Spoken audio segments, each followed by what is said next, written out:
Today, today we're going to talk about Roth and the widow's tax trap. So, in summary, the widow's tax trap is fundamentally when you file your taxes every year, you have to declare either married, filing jointly, or single. There's probably some other ones too, head of household and things like that. But the two primary ones are married, filing jointly, or filing single. So, what that does is married filing jointly gives you a higher deductible, higher deduction than single. So what the widow's tax trap is you do your retirement planning and you have a lot of money that's pre-tax, which is my case. So what happens is if I die, then when she files her taxes that year, she's going to have to file single because she's single. So right away, what that's going to do is it's going to bring her into a higher tax bracket because she's going to have less to deduct. So that's called the widow's tax trap. So one of the suggested ways to get around there's really only one way I think to get around the widow's tax trap, and that is to get as much money out of that pre-tax bucket as you can. So one of the common ways to do that is with a Roth IRA, because a Roth IRA is taxed when you move it from your 401k to your Roth 401 to your Roth IRA, it's taxed. And what's great, because it's in a Roth IRA, then none of the gains or the original principal put in the Roth IRA are taxed going forward. There's some caveats to that. Like I think you have to wait. You have to have your Roth open 5 years before you can draw down on it. There's some things like that. But generally, that's a fairly accepted way in my brain to get around that. To get around the widow's tax trap is to it's doing Roth conversions. So let's talk about that. Let's talk about how I do it and how I analyze whether it worked or not. So in Right Capital, so the first thing we have to do in Right Capital, right, is we have to essentially knock me off. So you have to go into your profile, family, and then switch your age or switch your planning horizon from whatever it is. Mine's normally 89 to the date you think you're going to die. So I put in 76. Okay. So, and then once you do that, you go to retirement, and I'll kind of show you how I'm going to do this. This will be just the start of it. You go to retirement, go to cash flows, and you can go to summary, and you can kind of see what are the taxes and when they occur, right? So what I did is, because I'm going to compare multiple scenarios. So what I did is I exported this into Excel. And I'm going to show you the impact of the widow's tax trap. So the first thing I did is I exported it without me dying, right? And so you'll see in this column highlighted in yellow, this is my tax payment. So over the entire duration of our retirement, we're going to pay roughly $673,000 in taxes, right?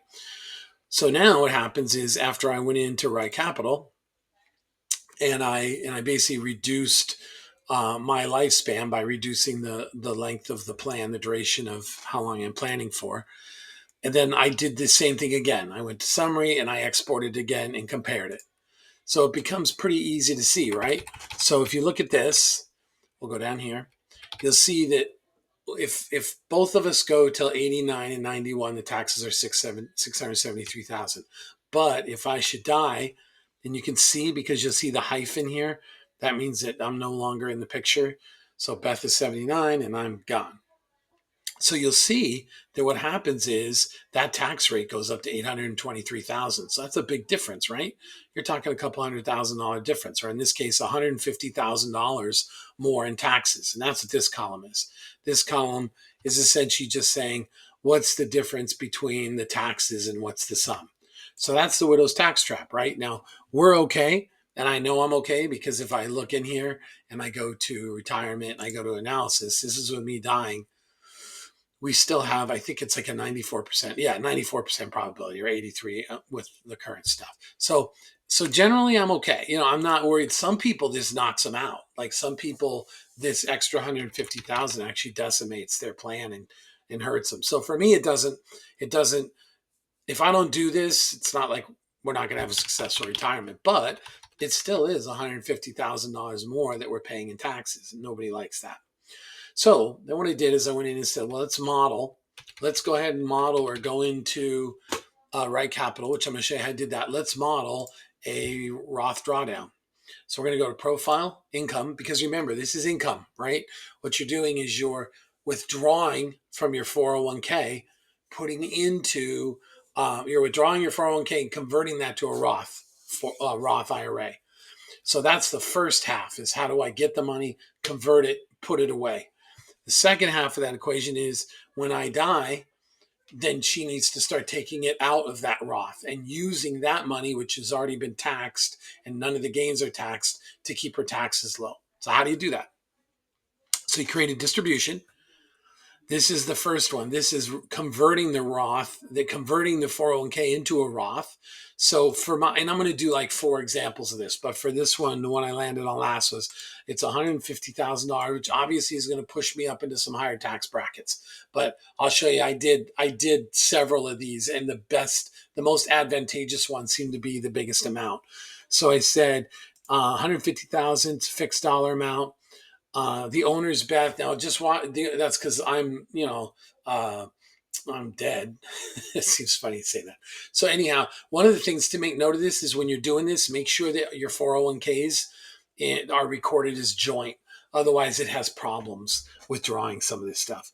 So when are we going to start?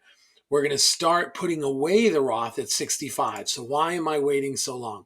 I'm waiting to 65 because I've already got a problem where if I want to use the Affordable Care Act and get the max, the max subsidies, I need to get my income low. So I'm already doing some withdrawals, and I did this in another video with healthcare. I'm already doing like 150 or 180,000 worth of withdrawals in the next couple of years in order to have that money stashed so that it doesn't get counted against the ACA. So, and if I don't do that, it ends up being like a couple $1,000 a month, or potentially, I think it's like $1,500 a month extra if I don't qualify for the subsidies. So that's important. So what I'm doing is I'm saying I don't want to start these till I'm in Medicare. So we're going to start these when I'm 65 years old. We're going to pull out 150,000 a year. We're going to go till 69 because I'm looking to do like it looks like, let's see, like $600,000 worth of conversions. So I'm going to convert it to Roth IRA, and it's going to be the standard rule. Standard rule just says as long as you're above 59 and a half, you can do this stuff. Okay, so that's the first half. That's the part where I take the 401k, pay the taxes on it, and stick it in a Roth. Okay. So now what has to happen, right, is after I die, I need to tell Right Capital I'm going to start drawing down from that so that it doesn't impact my taxes, so it doesn't try and take it from a 401k. How do I do that? Again, it's a distribution.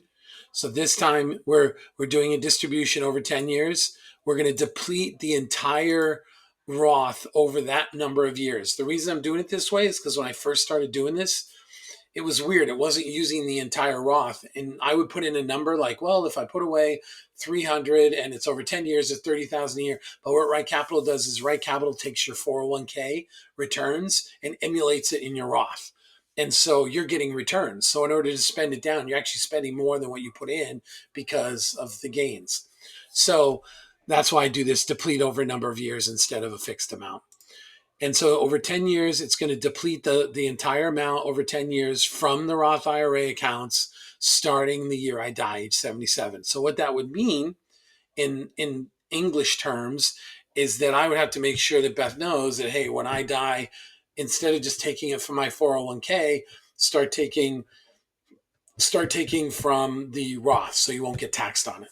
Okay, so that's the general principle. That's how I modeled putting stuff into the Roth and taking stuff out of the Roth. So next the question became, what are the results of that? Like, what's the benefit of that? How much am I going to gain by doing that? So what I did is I varied these amounts and I went through the same procedure. I would just go to the cash summary tab. So I go to retirement, cash flows, not cash summary. I would go to the cash flows and I would go to the summary and I would export it. Okay. And then I would hide some columns and stuff. But so you're going to see the results of that analysis. So let's take a look. So let's go in here. Okay. So the first thing I did was where I talked about this. This is just no Roth conversions, me just dying. So the taxes go up 150,000 if we don't do anything about that. Okay, so the next thing I started saying is, well, let's start looking at some numbers. Remember, I'm starting at 65, and the reason I'm trying to do it as soon as possible is because when I collect Social Security, those Roth things push my Social Security up, so I get taxed more on Social Security. But like I said, let's just take a look at this. So then I did a Roth conversion with 70,000 over 5 years. And the impact of that was a good impact, right? Instead of 150,000, which is the widow's tax trap, it's 129,000. So I'm saving 30,000. So then I said, let me try a little less just to make sure everything's fine, and everything looks like it's working good, right? So when I did 70,000 over 5 years, I saved about, let's see, if you look at these two, it's these two right here. I saved about, 20,000 bucks, which really isn't that much when you're looking at the amount of numbers I'm putting in. And then when I did 50,000, I saved about 16,000. So I just said, shine this, let's just do a big one. So I did 150,000. So 150,000 brought me down to 116,000. I'm still getting the tax trap of 116,000, but if you compare that to the original tax trap, but no Roth conversions, it's 150,000. So bear in mind, I'm doing all that work, and I'm still only making I'm still only saving about $35,000. Now, no, not to make $35,000 sounds ridiculous, but in the scope of the effort I'm doing, and is it really impacting my plan? It's a fair amount of work. I'm paying a lot of taxes up front. You're paying less taxes in the back end. Now, granted, if the tax structure gets significantly higher, I would save more than that. This is just assuming the same tax structure today as, in the structure we have today will carry over into the future. Okay, so that put me at all right, if I really want to do this and I want to make some bucks, if I want to save $35,000, then I'm going to do a Roth conversion, five Roth conversions at 150,000 a piece between the years, between when I'm 65 and when I am 70. I'm going to do those Roth conversions. Okay. So, but then you got to ask the question, and this is kind of what hit me too, and I just did this last. I said, what if I don't die? Like, what if everything goes fine? What's the cost of doing the Roth conversion if I make it to 89? Okay. So that's this last thing. I went in, basically what I did in Right Capital is I went into Right Capital and just said, I'm not dying, and left everything else as it was. And that was a little bit of a scary number. So what happened was, if I do that, I end up paying $61,000 more in taxes. So you can see, if I do the Roth conversions of that amount up front to get what I consider fairly max gain if I die, that was 735. But if we don't do anything, it's 673. So that's no widow's tax trap, nothing. Like 673 is if we both make it to 89 and 91. So that's 673.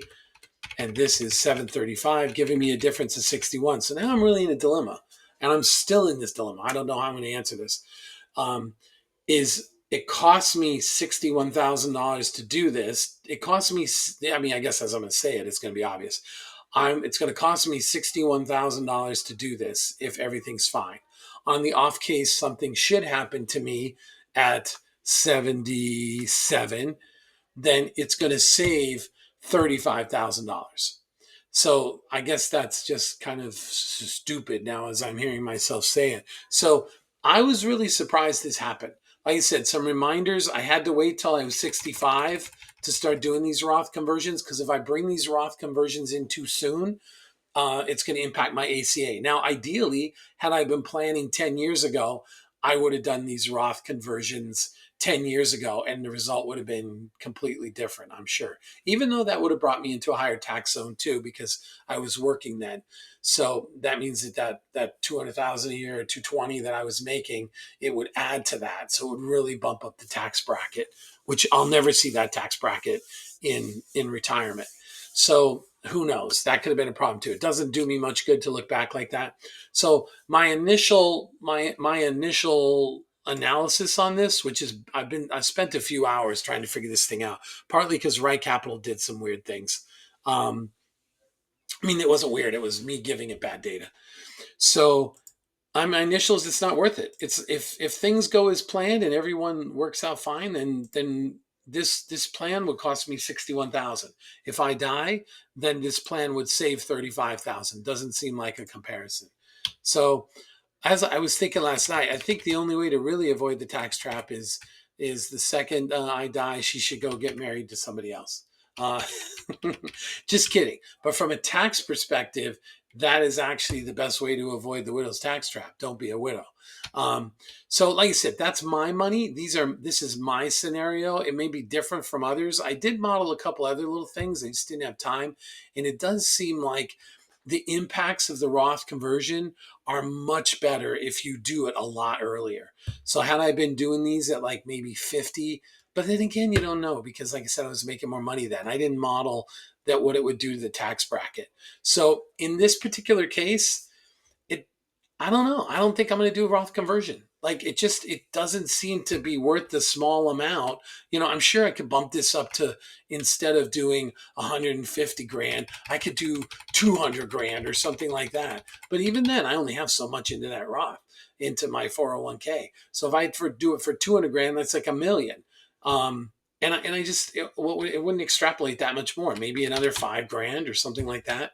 So I don't know if you see something wrong in what I'm doing, take a look at it. But from my perspective, doing the Roth conversion it doesn't pay. It's just not worth it. If the ratios were a little higher, like hey, you could potentially save 100,000 and it's going to cost you 25,000. I probably would have thought a little more. But reversing that, where it's the other way around, where it's going to cost me 60,000 up front to potentially save 35,000 if I die, not worth it. So that's the conclusion for that topic. I'll be doing the other Roth stuff too. There's actually other reasons you would want to do a Roth that have nothing to do with the widow's tax trap.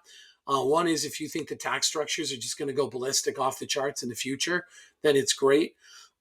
It's great, excuse me, to um, get that money taxed at the rate you're in now. But the other side of that coin is like my tax brackets are lower when I retired than when both of us were working. So that could bite you in the butt. The other thing you may do is if you think the stock market is not doing well at all, then you can harvest some gains there. Because if you think the stock market is going to get better, those if you leave it in pre-tax, you're going to get taxed on those gains when you pull out from your 401k. So that's a good time to move it into a Roth. That's another reason you may want to consider. We'll talk about these later. I don't think any of these are going to apply to me. You may want to lower your RMDs, your required minimum distributions.